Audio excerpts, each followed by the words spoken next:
Hi everyone, this is Kushi Yadav and I'm currently pursuing my BDes degree from NIF Delhi. And if you're new to this channel, do subscribe to my channel. Now coming up to आप लोग का exam है 8th of February को, तो there are some last minute exam tips जो आपके लिए beneficial हो सकती हैं and please keep these things in mind, तो आपको stress नहीं होगा and these are gonna definitely help you before your exam. So I'm gonna tell you all the NIFT exam day do's and don'ts, कौन सी mistakes आपको नहीं करनी है and all the tips that could really help you for your exam. Coming up to the main and the most important thing that is कि आपको एक transparent एक folder रखना है जिसमें आपके सारे डॉक्यूमेंट्स होने चाहिए बिफोर योर एग्जाम. एंड ये चीज़ आप 2 दिन या 1 दिन पहले ही कर लेना, अपने एग्जाम के लास्ट मिनट पे कुछ मत छोड़ना प्लीज़. कि आपको अपने डॉक्यूमेंट ध्यान से रख के ले जाना है इन अ ट्रांसपेरेंट फोल्डर और उसको अपने सेपरेटली अपने बैग में या फिर कहीं पे आपको संभाल कर रखना है. एंड उसमें आपके आधार कार्ड, ओरिजिनल आधार कार्ड के फोटोकॉपीज एटलीस्ट 2 या 3, आपको पासपोर्ट साइज फोटोज लेके जानी होगी. तो ये चीज़ ध्यान रखनी है कि आप प्रिंट आउट सब दोनों के ही लेकर जाओ. आपका आइडेंटिटी प्रूफ भी होना चाहिए आपके पास. आपको कोई भी चीज़ भूलनी नहीं है. Keep all the things separately in a folder और a document. That's the most important thing first, क्योंकि वहाँ पे एग्जाम सेंटर के बाहर जो फोटो स्टेट या फोटो कॉपी जो निकालने वाले भैया वगैरह होते हैं वो लोग बहुत एक्स्ट्रा चार्ज करते हैं एंड बहुत ज़्यादा क्राउड हो जाता है वहाँ पे, रश क्रिएट होता है एंड आप बहुत स्ट्रेस्ड आउट हो जाओगे.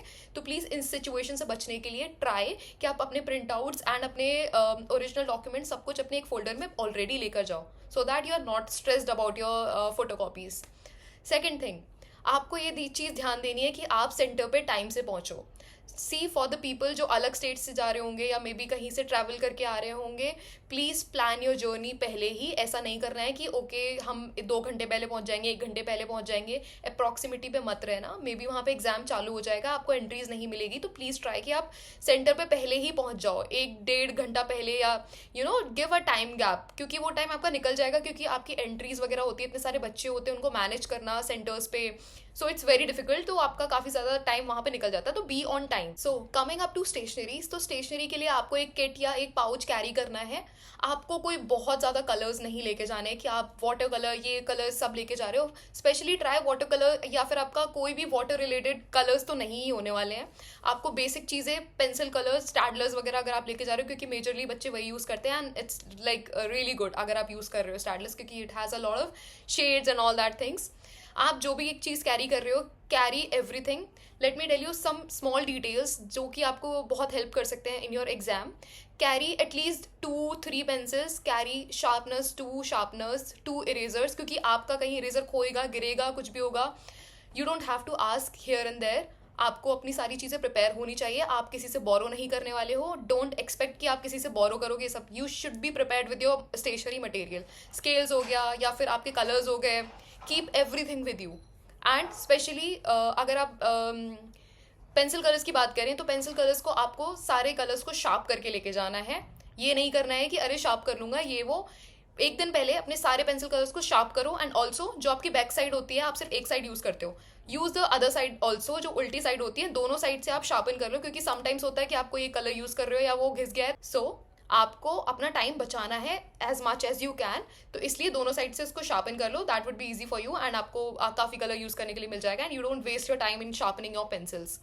सो ब्रश पेन, जो भी चीज़ें लेके जा रहे हो, माइक्रॉन्स, सब कुछ वर्किंग होना चाहिए अच्छी कंडीशंस में. कोई भी वाटरी चीज़ें यूज़ नहीं करनी है. Keep your bottles aside. Paper करते समय कोई भी पानी नहीं गिरना चाहिए उसके ऊपर. सब कुछ, ये शीट ख़राब नहीं होनी चाहिए. Don't make the sheets dirty. Sheets को नीट एंड टाइडी रखना है. ट्राई कि आप उसको बहुत नीटली प्रेजेंट करो. एंड नीटनेस एंड प्रेजेंटेशन बहुत मैटर करती है in your NIFT exam. So one more thing, I think काफ़ी सारे बच्चों को इतना इन्फॉर्मेशन नहीं होती है या शायद वो नहीं पता होता उनको निफ्ट के बारे में ज़्यादा कुछ. निफ्ट के 2 राउंड्स होते हैं. पहला राउंड होता है GAT जो कि 2 या 3 घंटे का होता है एंड उसके बाद होता है CAT.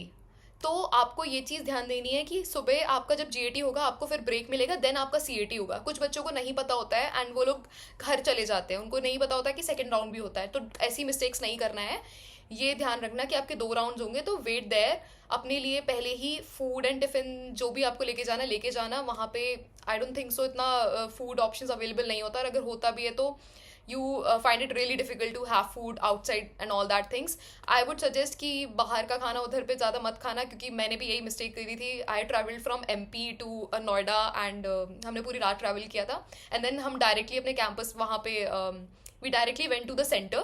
सेंटर पे जाने के बाद आई वॉज सो हंग्री, सुबह मैंने खाली पेट एंड एवरीथिंग मैंने एग्जाम दिया जो भी एंड देन मैंने शाम को डायरेक्टली कुछ साइड में कुछ खाया था, स्ट्रीट फूड खाया था एंड आई गॉट सिक। तो प्लीज़ ये गलती मत करना, फालतू का खाना वाना मत खाना, ये वो पैक करके, मेरी वाली गलतियाँ मत करना। अपना खाना पैक करके ले जाओ, अगर आपका घर वहाँ पे well and good, very good, keep something with you so that you can eat. Take water bottles, take care of yourself and your parents as well. मैं ये तो मैं हमेशा ही बोलती हूँ, क्योंकि वो लोग भी बाहर वेट ही कर रहे होंगे आपका 4-6 घंटे कम से कम। सो इस चीज़ का भी ध्यान रखना है। देखो, अब आप लोग को लगेगा कि मैं ये क्यों ही बता रही हूँ यार दीदी, आप तो क्यों वो बता रहे हो, ये तो सबको पता होता है। नहीं यार, हो जाती है उसके बावजूद लोगों से बहुत छोटी छोटी गलतियाँ, माइन्यूट चीज़ें होती हैं, बहुत सारे लोगों से, समझदार लोगों से भी गलतियाँ होती हैं, तो इट्स ओके। बट स्टिल आपको मैं रिमाइंड करवा रही हूँ, जब आप एग्जाम का पेपर मिलेगा आपको, या आप क्वेश्चन पेपर पढ़ रहे होगे, तो एग्जाम के क्वेश्चंस को अच्छे से पढ़ना, क्योंकि ये सारी मिस्टेक्स बच्चों से हो जाती है कि वो कुछ और अज्यूम कर लेते हैं कि अरे उसमें तो ये करना था, ये थोड़ी था। तो अच्छे से कामली पहले क्वेश्चन को पढ़ना, समझना एंड देन सॉल्व करना। कई सारे बच्चों के साथ ये भी मिस्टेक हुई थी कि हमें लगा कि ये प्रोडक्ट बनाना है, ये तो था ही नहीं उसमें। तो please do it properly and read it carefully. अब हम बात करें लास्ट डे की, तो प्लीज़ टाइम से सो जाना, अच्छी नींद लेके जाना, मत करना लास्ट मिनट स्क्रॉल वगैरह जो तुम करने वाले हो कि ओ अब क्या करना है, कल के लिए नर्वसनेस होगी, पता है मुझे नर्वसनेस होगी, एक्साइटमेंट भी होगी, सब कुछ होगा, पर प्लीज़ नींद अच्छे से लेके जाना, बिना सोए मत जाना। ध्यान रखना इस चीज़ का, क्योंकि I know what it feels like. मुझे चक्कर आ रहे थे एग्जाम सेंटर में, क्योंकि रात में पूरा ट्रेवल किया and then I went and all that things. तो इस चीज़ का ध्यान रखना कि रेस्ट वगैरह अच्छे से ले लेना। देखो, बहुत बेसिक चीज़ें लगेंगी जो मैंने तुम्हें बताई हैं, बट अगर आप ध्यान से देखो तो ये बहुत चीज़ें इंपॉर्टेंट हैं, एंड अगर आप ये चीज़ों का ध्यान रखते हो तो आप काफ़ी ज़्यादा स्ट्रेस से बच सकते हो। तो ये सब चीज़ों का ध्यान रखना, and I am here to help you all. कोई भी प्रॉब्लम्स होती हैं, या maybe you are stuck with some situation, या you want any suggestions, you can just DM or text me. And all the very best for your exam. These were all the things that I wanted you to know for before your exam. So that's it. Thank you so much for watching.